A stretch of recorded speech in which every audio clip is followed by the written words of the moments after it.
नमस्कार।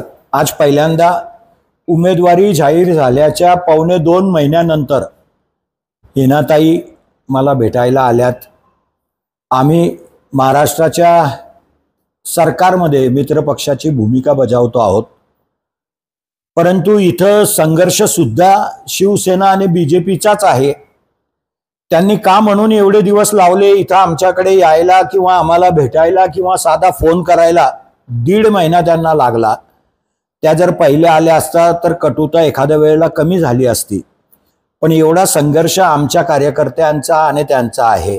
आमच्या सरपंच असलेल्या प्रत्येक गावामध्ये एक बी योजनेचा लाभ सत्ताधाऱ्यांकडून दिला जात नाही।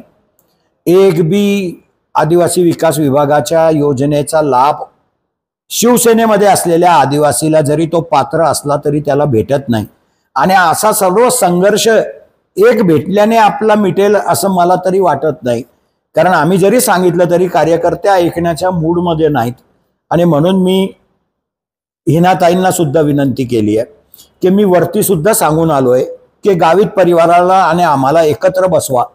जर आमचा संघर्ष काय आहे, आम्हाला काय त्रास आहे हे माझ्या गावित परिवारावर आणि गावित परिवाराचा माझ्यावर एखाद वेळेला विश्वास नसेल, पण तो कुठल्या तरी मोठ्या माणसाच्या समोर एकदा झाला तर मग भविष्यामध्ये कोण बदलतं, काय करतं, कोण काय करतंय हे सगळ्याचं कोणीतरी शहानिशा करणारा जबाबदार माणूस पाहिजे।